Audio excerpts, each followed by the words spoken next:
आदरणीय बंधुओं, माताओं व मेरी प्यारी बहनों, राधे राधे। आप सभी का हमारे इस YouTube चैनल जीवन की धारा पर बहुत बहुत स्वागत है। बंधुओं, आज हम इस वीडियो में काल अष्टमी की कथा सुनेंगे, जिसे सुनने सुनाने से भगवान शिव की कृपा से मनुष्य अक्षय शुभ फलों को प्राप्त करता है। कथा सुनने के बाद यदि आप हमारे चैनल पर नए हैं तो कृपया हमारे चैनल को सब्सक्राइब करें, बेल आइकन को प्रेस करें ताकि हमारी वीडियो की नोटिफिकेशन सबसे पहले आप तक पहुंचे। वीडियो को शेयर व लाइक भी जरूर करें। बंधुओं, आषाढ़ कृष्ण अष्टमी को काल अष्टमी के नाम से जाना जाता है। इस दिन भगवान महादेव व माता पार्वती के साथ साथ महादेव के स्वरूप काल भैरव की पूजा की जाती है। इस दिन काल भैरव की कृपा पाने के लिए उन्हें पूजा में अबीर, गुलाल, चावल, फूल और सिंदूर चढ़ाया जाता है। सरसों के तेल का दीपक जलाया जाता है। विधि विधान से पूजा कर काल अष्टमी की कथा सुनी जाती है।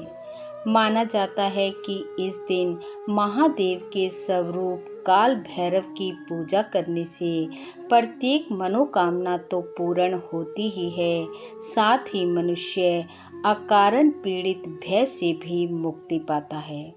तो आइए भाव व श्रद्धा से सुनते हैं काल अष्टमी की कथा, जो कि इस प्रकार है। कथा के अनुसार नारद जी कहते हैं, प्राचीन काल में काशीपुरी में भोटी नाम का प्रसिद्ध ब्राह्मण निवास करता था। उस ब्राह्मण के कोई संतान नहीं थी।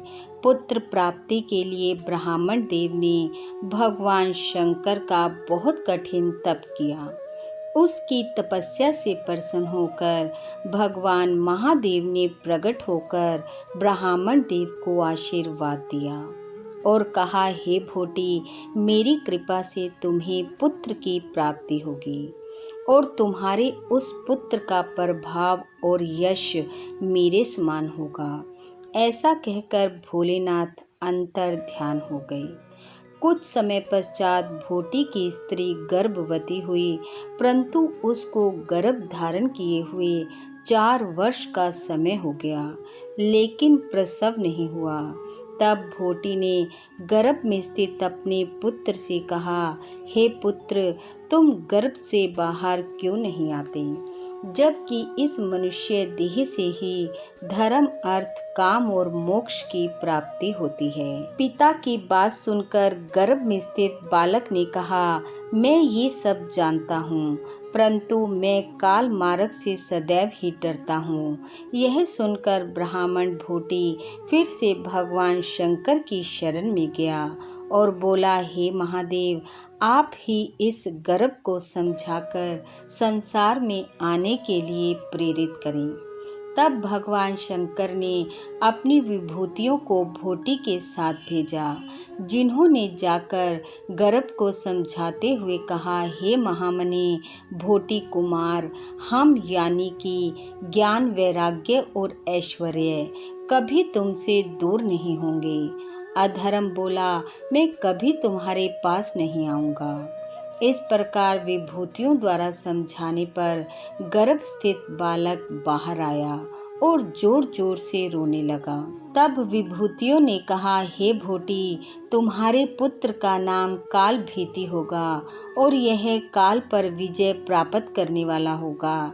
ऐसा आशीर्वाद देकर वे विभूतियां भगवान शिव के पास वापस लौट गई। इस बालक का जन्म आषाढ़ कृष्ण अष्टमी को हुआ था, इसलिए इस अष्टमी को काल अष्टमी कहते हैं। काल भीति ने बड़ा होने पर बिल्व वृक्ष के नीचे बैठकर भगवान शिव का 1 करोड़ जप किया। फिर एक पैर के अंगूठे के अग्रभाग पर खड़े होकर जप किया। जल की एक बूंद लेकर जप करता रहा। इस तरह इस बालक ने भगवान शिव को प्रसन्न करने के लिए कठोर तप किया। काल भीति की तपस्या के समय एक समय भगवान शंकर एक साधारण मनुष्य का रूप धारण कर काल भीति के समक्ष आई और उसे जल पीने को दिया, लेकिन काल भीति ने जल को ग्रहण नहीं किया।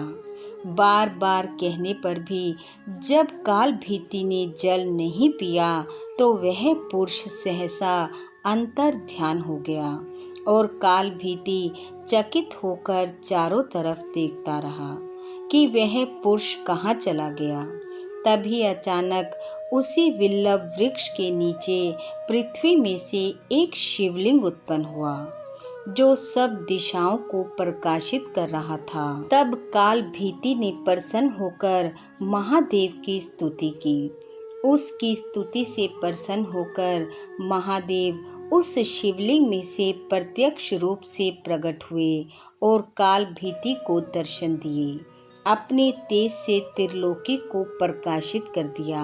महादेव बोले, हे ब्राह्मण कुमार, इस महातीर्थ में रहकर तुमने मेरी आराधना की है, इससे मैं अत्यंत प्रसन्न हूँ। मैं तुम्हारी भावना देखने के लिए एक साधारण मनुष्य का रूप बनाकर यहाँ पर आया था।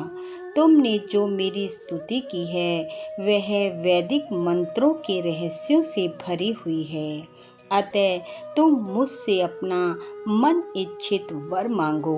तब काल भीति कहने लगा, हे प्रभु, यदि आप मुझ पर प्रसन्न हैं तो सदैव यहाँ पर ही निवास कीजिए।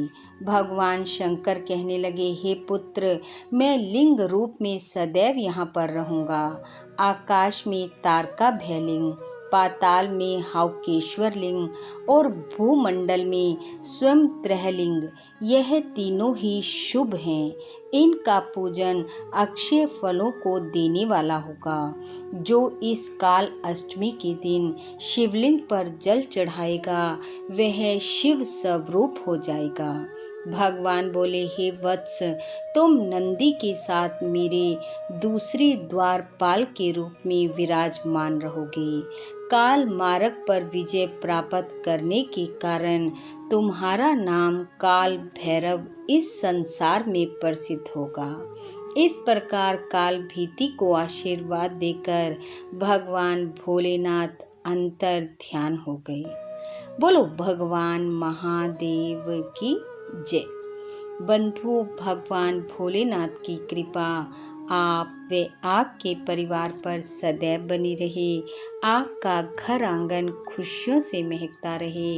इन्हीं शुभकामनाओं के साथ आप सबका बहुत बहुत धन्यवाद। राधे राधे।